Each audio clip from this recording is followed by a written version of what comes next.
and welcome to Plant Pod. This is Rob Romej and joined today with Brian Hook and Makenna Ayres.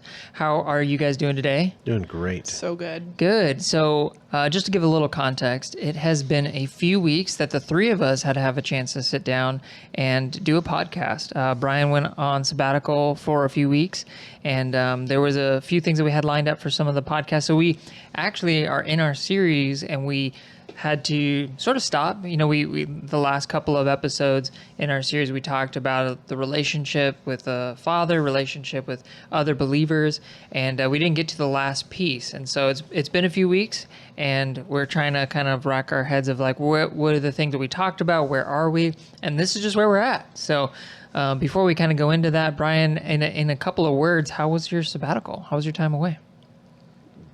You can choose more than 2 words. Great. Super. No, it was really good. Yeah, we got away, and I didn't write a book or, do some type of a dissertation or anything. It was just getting away with family and reading the Bible and not having to do any church ministry for a while. It was really good. I went to Montana and really enjoyed it. It was good to be away. You feel rested? I do, yeah. Nice. That's great. Buffalo Bears. Do you see all the things? Yeah, bison. Yes. Bison and bears and another bee. I'm not sure. Beavers? Didn't see any beavers. darn. No. Barracuda, no. But yeah, it was really, really fun. Yeah. We did see some gray wolves. I thought that was cool. Cool. About 5 of them. That's very cool. All together playing. And we saw a grizzly bear. That was really cool. That was cool. Yeah, it was just fun. Just to hang out, did a little bit of fishing, and did some rafting. Yeah, it was really good time. Good to be back, though. Well, it is Actually definitely nice to have you back. It's not good to be back. Oh. I wish I had another few weeks. It was one of those things where I'm like, Okay. I really would love to bring like Aspire with me to Montana because I miss Love Aspire, but I also really miss Montana. It was really, really cool. So I wish that we could. That's really maybe sweet. next time we'll just do a sabbatical with everybody up. Love it. Everyone gets a break. The whole church family to Montana. A church sabbatical. Well, I appreciate that you're willing to pay for all of us to go with you to Yeah, Montana. I'll do it. Nice. Yeah, I'll do it. That's so Yeah. sweet. Shalom. Well, maybe we ought to do an episode and just kind of ask you a little bit about sabbatical stuff. So maybe we'll do that in the future. Sure. Today, we're going to try to pick up where we left off our conversation. And so I'm going to do my best to recap a little bit of where we've come from and where we're at, and we'll go from there. So again, we're in this series. We've started to call it Kingdom Perspective. And the idea was, if I were to live my life, or any one of us were to live our life with a kingdom perspective, what kind of things would be different? How would it be different? And how do we just kind of hold all of these different aspects of the kingdom together? And so we started off with the purpose, just thinking, let's start with the end goal in mind. What is the purpose of why we're here? If we start to follow Jesus, what is the purpose behind that? And then we talked through some different aspects of Jesus telling us to go and make disciples. And most recently, we started talking about, let's do the things that Jesus did. So what did Jesus do? Well, Jesus spent his time with the Father, and he prioritized that. He spent time with disciples that were following him. And then that brings us to our conversation today, which is, how did people become disciples in the first place? He somehow invited them. He told them to follow him. And how are we supposed to do that? So I don't know what we want to call it, or if we need to call it something, but this aspect, this relationship, there's lost people, and trying to invite them to be a part of it. So I don't know. Do we need to call it something, or do we? I don't know. I think, the term lost is a good term. I think they are lost. They don't know where they're going, and we're inviting people to do that. So I think it's a good term. Do you think that people, by the way, like They may not someone like who that is term. lost, do you think they'd be offended by that? Yes. Probably, yeah. Yeah. If they're listening to this podcast, they probably just turned us off. It's probably true. Yeah. I think that's our nature to get offended, and so I think that would be What would you That would say be to a lost easily- person instead of using the word lost? sheep without a shepherd. You are a sheep without a shepherd. That's what the Bible says, right? All right. I like that. Yeah. I think that, not a Jesus follower. They're not following Jesus. It's true. They're not a Jesus follower. They'd probably agree with that, right? Yeah, yeah, It's less offensive. yeah. And I think it is okay to say, we have a community or a family of Christ followers, and and to have the reality of you're not in that family, but we'd love for you to be in that family. We'd love to invite you into this family. I think that's something that we could talk about. Sharing this truth with them. I think that's an important dynamic as well. Some people, though, actually identify themselves as lost. They just say, I don't know where to go. I don't know what to do. Those are great opportunities for us to share with people like that when they say, you feel kind of lost? Yeah, I do. I do feel lost. Okay, well, let me help you. Yeah, let's talk through that. Yeah. So what passages come to mind when you think about how Jesus did this? And then, because we want to model ourselves after the way that Jesus spent his time and what he did in his life. So how did he do this when he came across someone who wasn't a believer, and how did he invite them in? Any passages come to mind?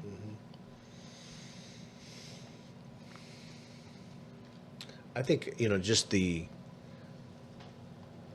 reality of him inviting all the disciples in the early passages of, the Gospels, when he's calling the disciples, numerous times he would invite them to take up their cross and follow him, to invite them. I think there is a dynamic with Jesus where he calls us to follow him, right? And then he tells us at the end to go and make disciples, go and do the same, like, to invite people. So I think throughout Jesus' ministry, he was calling people to follow him. So there's an invitation there, numerous times, to seek and save those that were lost, So, yeah. Yeah. Yeah, I just turned the page from where I was at. So Matthew 9, it's just where Jesus calls Matthew, and it says in Matthew 9:9, as Jesus passed on from there, he saw a man called Matthew sitting in a tax booth, and he said to him, "Follow me." And he rose and followed him. And then there's also the passages later on where he comes across, I think it's Andrew first. Andrew, I think Andrew, was he a disciple of John the Baptist first, right? I think if I remember so, correctly. yeah. And then, so he starts following him, and then he goes and tells his brother, Simon Peter. Yeah. Right? Yeah. So there are just examples, like they weren't following Jesus, and now they are. Any other passages that are important to just kind of give some context of how Jesus spent his time with other lost people? The woman of Samaria, give me a drink. His disciples went away to get some food, and here he is talking to her, and then he talks to her about, living water. That's a dynamic of just a conversation where talking about where she is in life, where he is, who he is. She's kind of takes a religious path, kind of covers up some things, not intentionally, but we all, sometimes people will take the path of religion over relationship. And so obviously the conversation is getting more and more focused on some things, and go call your husband, come here. The woman answered him and said, I have no husband. And he says, you have correctly said, I have no husband. You had 5 husbands, the one you're living with now, not your own. So, there's a relationship dynamic here, but it didn't take him long to really get into the point of, I'm just going to share who I am in a very short amount of time. Sometimes it takes years. Here we are looking at Jesus, and this conversation probably is within minutes. Yeah. So then, on that note, like as far as if we're putting on the kingdom perspective and trying to model ourselves after Jesus, then is there some guidelines of how we should approach it when we meet someone who doesn't know Jesus? Maybe we ought to be quick to it, to your point. Yeah. Seems Go ahead. Yeah. Seems like Jesus always listened to people, though. Even in that moment, he's sharing rather quickly, but he listened to what she had to say. Jesus shared meals with sinners, with prostitutes, with tax collectors. And that's a very relationship-oriented event, I think today, but especially in their culture, to share a meal with someone, you're talking and you're discussing and you're having conversation. And so we see in plenty of passages where Jesus is listening to the person, what they have to say, where they're coming from, their prior belief on a situation before he shares with them who he is, or sharing the kingdom of heaven, whatever that looks like. Yeah, that's a good aspect, listening. Mm-hmm. Are there any other attributes? Well, I think in this story, it's a great one because he is with his family. He's with his disciples. And then they go into town and he is there and they know where he is. And there's a dynamic here where he's not afraid to really go and talk to somebody that's lost, somebody that doesn't know Christ. And so here he is talking to her. But you're right, just the relationship dynamic, the listening. Hey, tell me your story. And he's not afraid, though, to also lean into truth. Mm-hmm. And he's not afraid to kind of go there. And sometimes we're like, okay, how can I do this right now? I'm on the airplane. They got a Bible open. Obviously, I can have an open opportunity here. And you back away sometimes. Maybe you're tired. Maybe you have to ask the Holy Spirit, is this the time? You know? And typically, the Holy Spirit will tell you. If you ask him, he'll tell you, this is it. And so you lean into that opportunity. And clearly, Jesus is taking the opportunity here with her to talk with her. Culturally speaking, he knew this is all he had anyways in this moment, right? He's teaching us, right? He is Jesus, of course, but he is giving us an example here. You're not going to be hanging out with a Samaritan woman a lot. Mm-hmm. You're not going to be building up a relationship over time where you can have extended It's a great opportunity conversations, for him, right? Yeah. And so he takes this opportunity of somebody that's not necessarily in his circle of relationship to take this opportunity to do it. And that happens all the time with us, right? Like, Yeah. we have those moments where like this is it. Yeah. You know? Well, and as you look at the different examples of how Jesus approached this, like there's no formula. Right? No. You kind of hear that. Like he tells Matthew, follow me. He doesn't say anything else. And with the Samaritan woman, he spends time and he listens. I think listening is probably always underneath like all of those things, but he there's not necessarily a formula. So we ask the Spirit. So it's just a good reminder for us as we think about it. Like there's not a one and done way to do this all the time, but also don't shy away, you know, lean into it, look for those opportunities. Otherwise we're kind of wasting our time, you know, if you miss that opportunity on the plane, well, too bad. You were on the plane for how long, you know, you could have used it. So, Yeah. We know from Jesus' life, though, and what he says, that he is actually joining God in what God's doing. Yeah. Because he does nothing apart from that. So he has already spent time with the Father. He has already got his marching orders for that day. He probably has already heard from the Father that there's going to be an opportunity. God will do that. He'll speak to you and say, today's the day where you're going to, if you spend time with him, he'll prepare you for that. So he's actually just walking out that which God is doing. And I think so it actually don't starts need ahead to. of time. It's not just waiting for that There's some moment. things that happened before this that took place on a daily basis with Jesus. Yeah. So Well, that's right there. he's just connected Speaking with of the Father, right? Yeah, Our relationship that's with true. the Father. Right. And he's with his disciples, so he's with his family. right. Yeah. So he's with other fathers, he's with God, and then it's not a Lone Ranger thing that Jesus is doing. Yeah. He's with the Father, he's with his disciples, this opportunity presents itself. Well, and that brings up a really good point that, you know, we might break this into multiple episodes, but this is all connected. It's not intended to be, okay, now I'm doing my inviting other people time. Right. Here's step 3. Yeah, here's step 3. That's not what this is. Like, for the sake of the podcast, we kind of have to do that a little bit. Like, these are such big topics that they just take a lot of time. But if we really wanted to, we'd talk about all these things together. Right. They all go together. And that's kind of the point is sometimes that's exactly what we do is we create a list or a checklist kind of thing. And, you know, what we're trying to do on this podcast, even though we're going through it somewhat systematically, like this all goes together. They're not intended to be its own separate category, right? Yeah, that's good.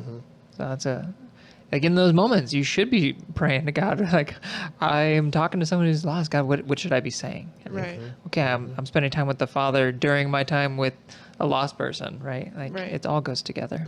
And I think that too, for someone, I know this is a really intimidating topic for a lot of people, even like the most earnest of believers, this can be very intimidating. But I think what you just said, Rob, is a good reminder that it takes some of the pressure off, because the Father, through the work of the Holy Spirit, is the one doing the work. Like the Holy Spirit indwelling in us is the one preparing us and doing that work. I think about when Jesus calls Andrew and Simon to follow him and says, I will make you fishers of men. Jesus is telling them, I'm doing that work. Like, I am the one who makes you fishers of men. He gives them a very specific job that now they're not going to be fishermen by trade, but they are going to be casting nets and capturing the souls of men, people, mankind. But he says, I'm the one who does that. And I think that takes some of the pressure off of us in having these conversations with people, because I think the pressure we put on ourselves comes from having to have the correct words or the answer to every question someone could possibly ask me when I share this, or not saying the wrong thing. But when we kind of break down that thought process, it's all coming from a place of, I have to do this. I have to have the right thing to say. No, you're right. But that's Yeah. not on us from the get-go. The Right. Father's already preparing us. He's preparing the heart of the person that we're going to be sharing with. And then it's merely his words through us when we do get to that point of sharing with that person. That's So good. there really is, the pressure that exists is completely self-inflicted. Like God is not the person that is putting that pressure on us. It is a command. So in that way, like, there is the command to do that. But the pressure and the anxiety surrounding it, I think, is entirely self-inflicted. And it becomes not scary when we realize, like, oh, all I have to do is have a willing heart, because God takes care of the rest. No, you're so right. That's really a good reminder. I have an analogy, and analogies break down. So, give me some grace with this one. I was thinking of the Karate Kid, Mr. Miyagi teaching the Karate Kid, like, he's like waxing the car, right? And he's like, why am I doing this? Why am I doing this? So he's doing something ahead of time. Now, I know this is silly, but he's doing something ahead of time. Then when he gets into the situation where he needs it, he's like, now just wax the car. He's like blocking, Right. kicks and punches. And maybe a better analogy would be like runners. Like, you do something ahead of time, but you don't necessarily just practice. I want to be the best speaker and I have to have all the answers, and you start to create another checklist. And like, that's why these analogies break down, because like you could say, well, runners have a checklist, because they want to run a certain amount of time. But the point is you don't prepare for the race on the race day. You spend time ahead of time. So for us, what does that look like? It's spending time with the Father all the time. For us, it's and it's not just because of the checklist kind of situation. It's because you want to know the Father. Right. When you do that, he gives you everything that you need. And because you spend time with the Father, all of a sudden a Proverbs or something comes to mind. Why? Well, because you just waxing that car ahead of time, right? I know it's maybe a bad analogy, like I said. I like it. But I think those things do, it takes the pressure off when you know that I just need to spend time with the Father, and be mindful of those opportunities as they come up, though. Yeah, that's good. Anything else that you would add to that, either of you? No, I think, I think the reality of we need to really be focused on the Father and what he is saying always, and to be okay with not having all the, Makenna was talking about. You don't have to have all the answers. You just share your heart, share your story, share what God's done in your life. Most people are real excited to hear what God has done in your life, and to be able to do that. Because, some people listening right now may not feel like they've received all the training to be able to know all the verses and all the presentations like the pastor does at the end of his sermon. And they're like, I'll bring them to the pastor, but I'm Right. not. And God has somebody for you to talk to today. And the power of that person that you're speaking to, who knows what God's going to do with that one thing. And it just baffles me sometimes of how many people have come to know Christ that I look at and I don't even think of the magnitude of what could happen in this. And I'm like, wow, really? That person became a pastor? Really?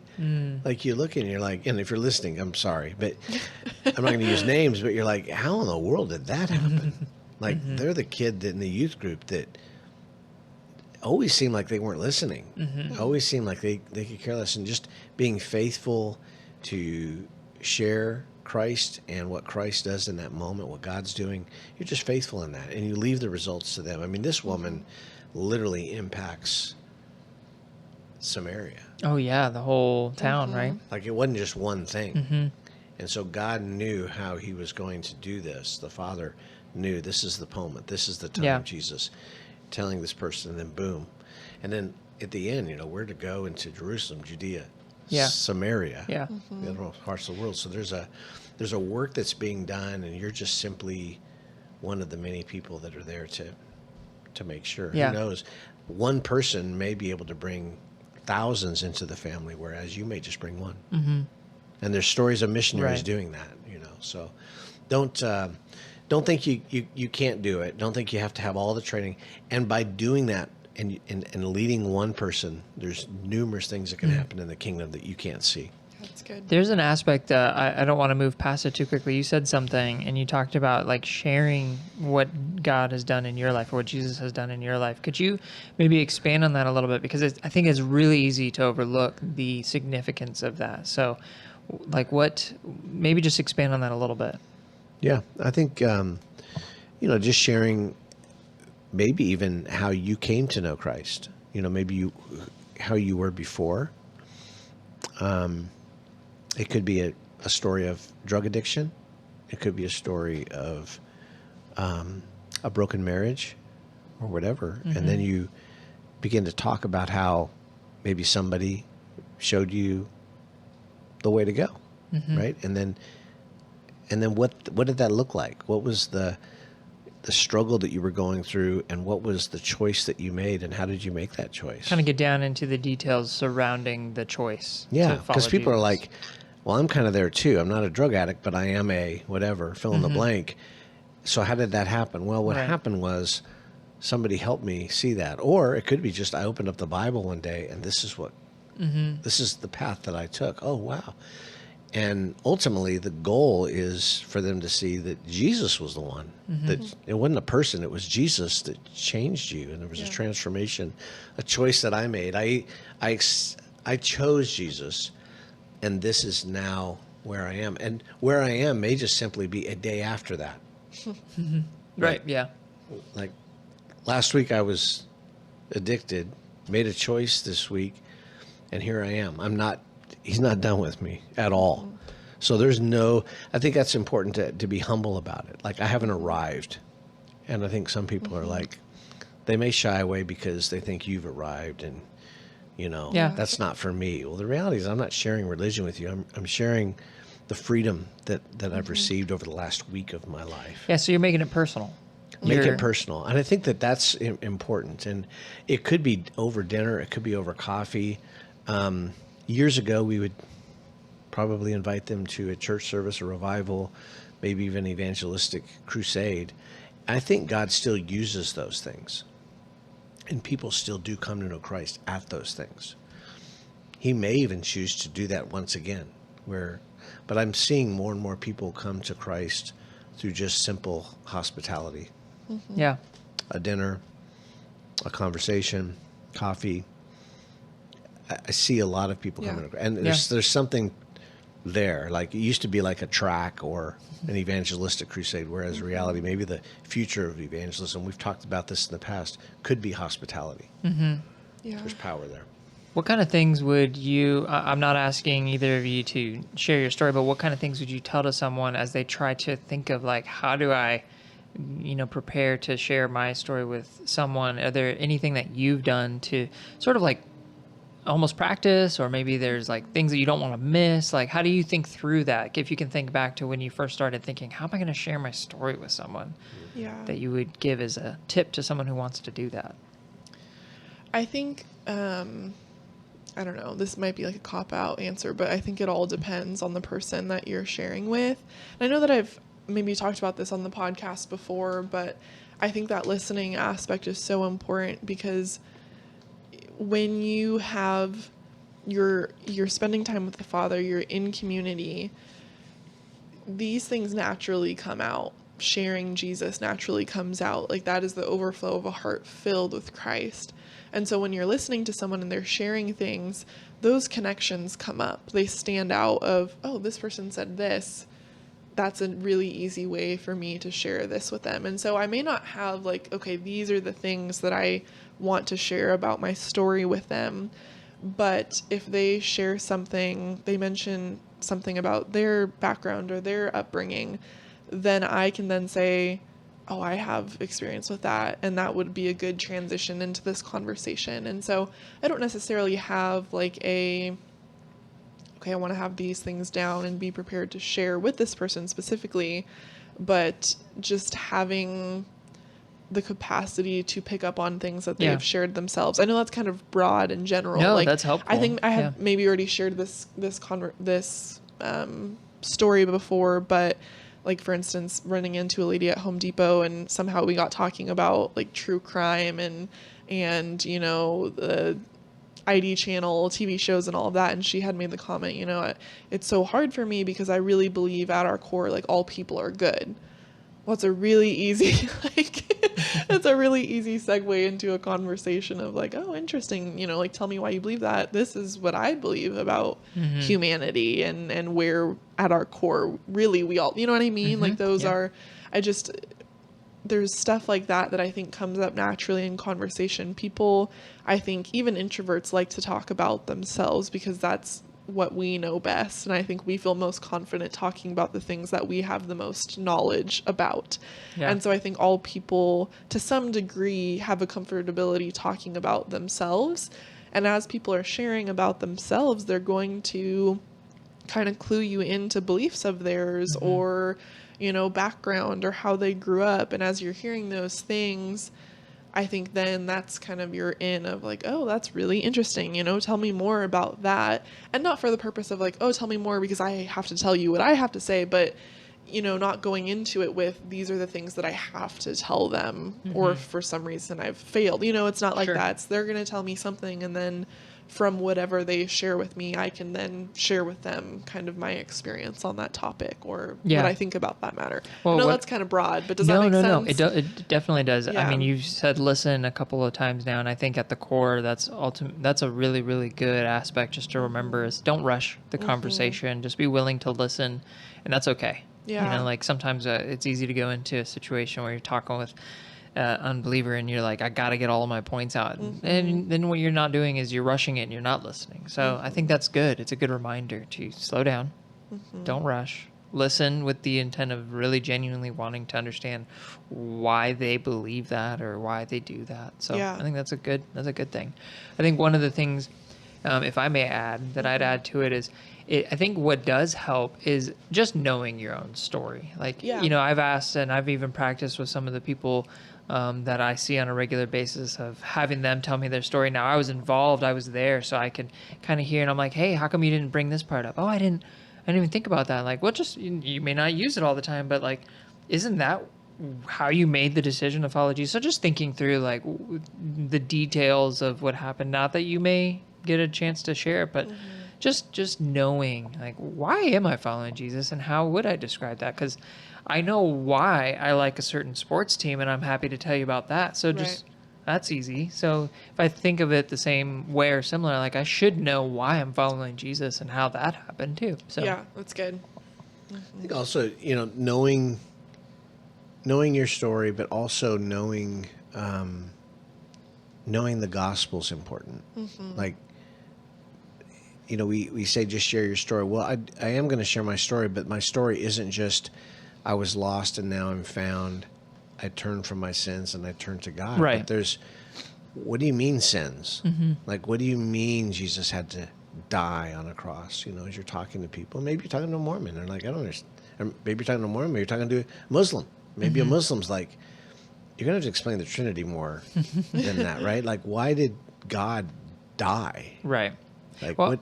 and I'm really glad that you're bringing it up because it's so easy when we're talking about sharing your story. Like my head is thinking, well, sharing it in the context of what Jesus did in my life, but it's a good reminder that you need to go there. Like that's the Sure. point of like go to where Jesus has done, because you can share your story and people know a little bit more about you, and you didn't even mention Jesus, and Right. that's not that. So I'm glad you brought it up. I'm glad that you're Just kind of knowing what the gospel is, right, at its core, and doing some study on what actually happened on the cross. Like, what was that all about?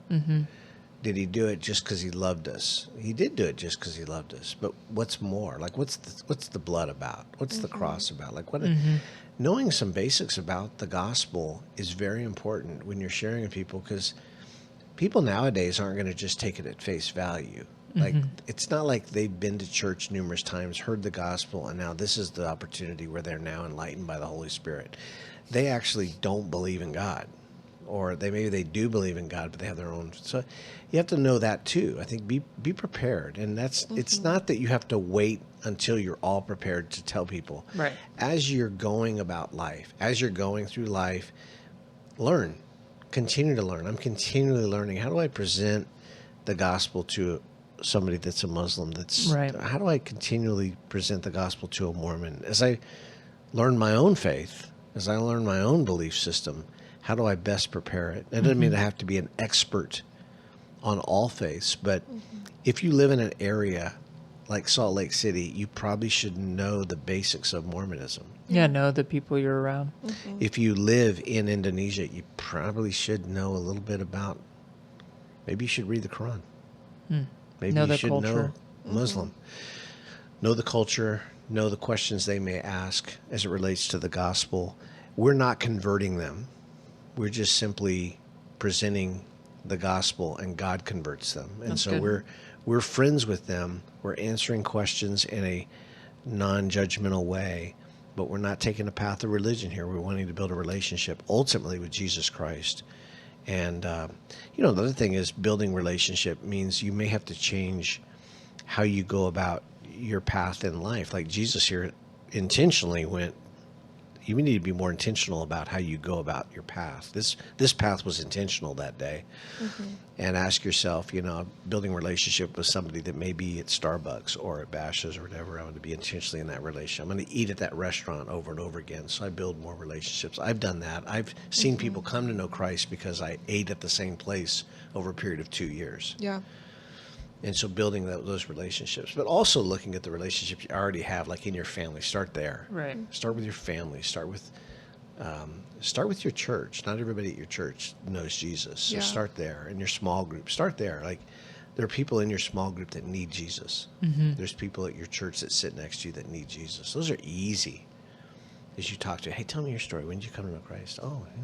And you realize, at some point in the conversation, they don't know Jesus. Right. In a non-judgmental way. Those are the toughest with a family member to ever just kind of say, wow, they're not believers.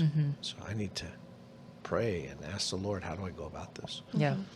All of those aspects are very helpful to think through.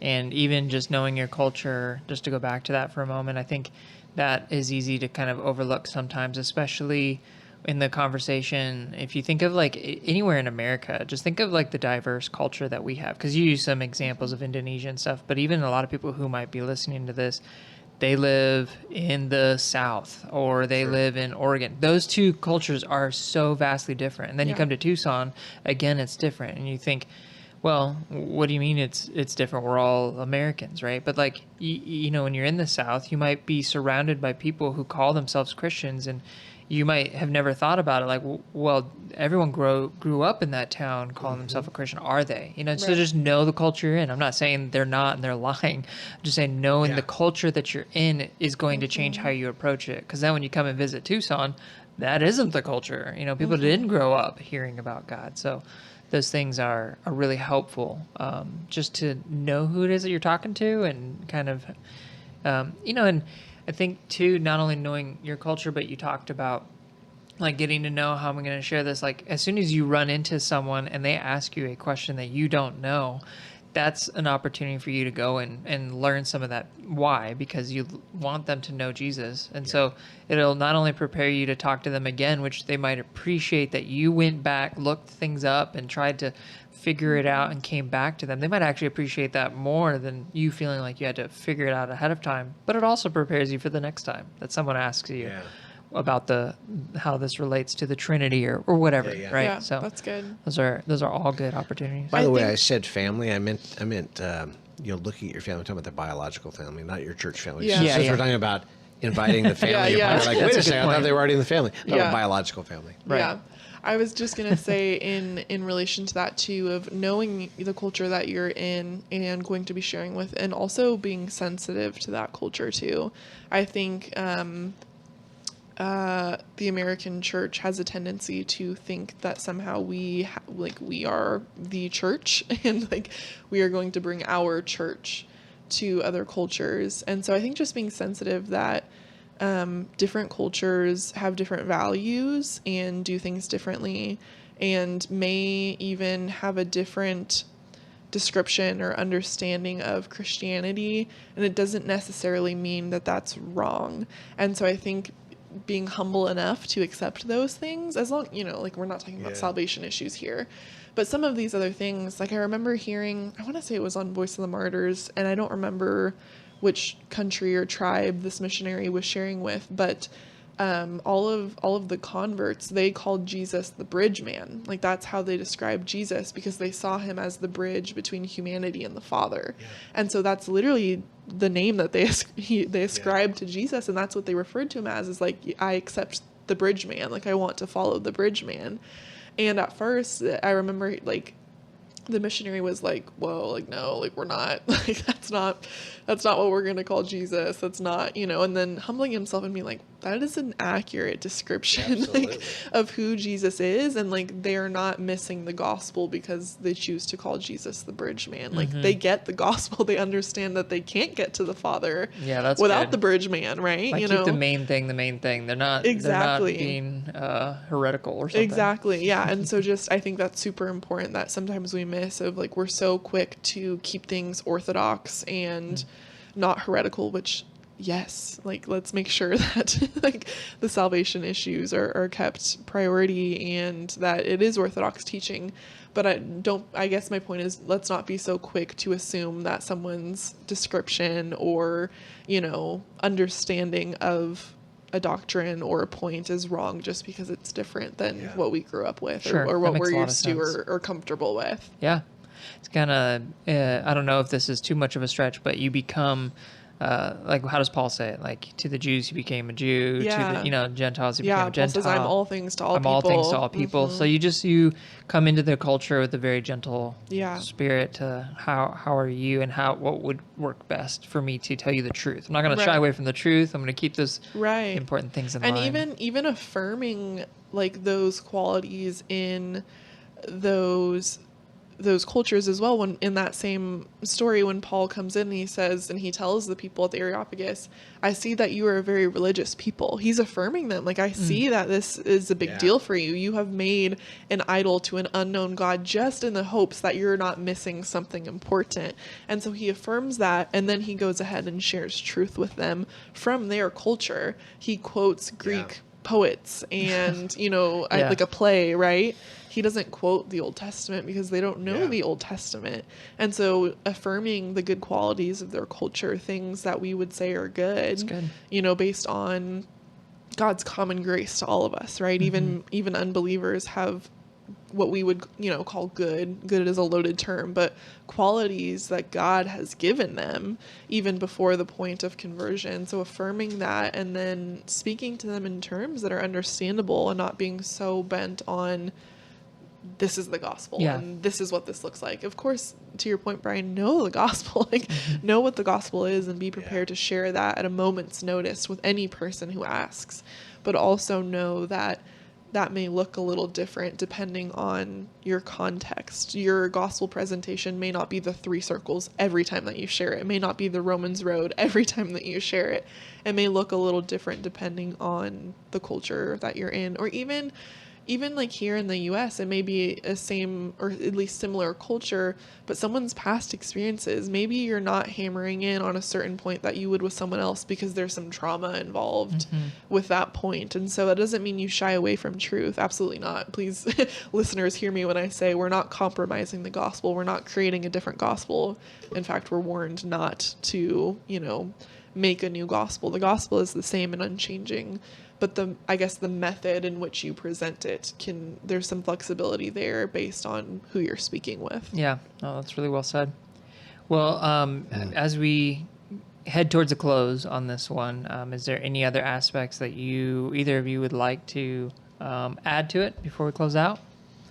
There's so much here, so we definitely have not covered all of it, but just wanted to open it up. I think the takeaway that I got from this is just really just a reminder, like you said, Makenna, to follow up on what she said, is just meeting people where they are. Like that is really a key point. Jesus, like living water. Here he is talking to a woman. Disciples come, hey, eat, Rabbi. Hey, I have food to eat that you do not know about. Like meeting everybody where they are, whether it's be their disciple or the woman or a Muslim or whatever, right? Like meeting people where they are. And it's going to take different time for different people to really come to know him. God does the converting. We don't do the converting. Yeah. And just being real humble. I think what you were mentioning that earlier, Rob, is just being humble. All those things are great takeaways. Typically, people are just not going to come to know Christ in a 10-minute presentation like they once did. Sometimes they will, though. But we just have to be okay with 2 years of friendship. Yeah. And that's okay. In the midst of it, though, don't shy away from that moment, though. Yeah. Or Don't get lazy. Yeah. Be encouraged. Like Yeah. the Lord is doing work. Yeah, yeah. And ultimately know that God's working all around us. No, that's good. That's helpful. Thank you for that. Well, we're gonna wrap up this one. Is there anything for the next episode that you think maybe we should spend more time on?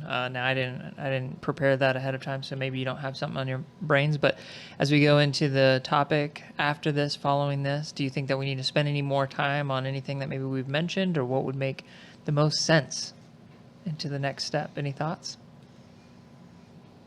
I don't have any thoughts. I'd have to think about it a little more. But Brian, if you have something. I don't. I mean, as we're talking, I do think, not that we would talk about it this next episode, but we may be able to give some feedback at the end of this one of previous discussions where we have talked about, training and whatnot. And somebody listening right now may say, I don't know if I know the gospel. Like, I don't know if I know how to present that. I know that Jesus loves me, but how do I do that? Yeah. What are some resources for if I do have a Muslim friend? What are some resources if I do have a Mormon friend? Where do I turn? Okay. I think those are good things to give and to talk through, because we want to make sure everybody has the right tools. Yep. And I think if there's one thing is, we kind of gotten lazy. When I say we, I'm talking about Christianity in general here in America, of just be a friend.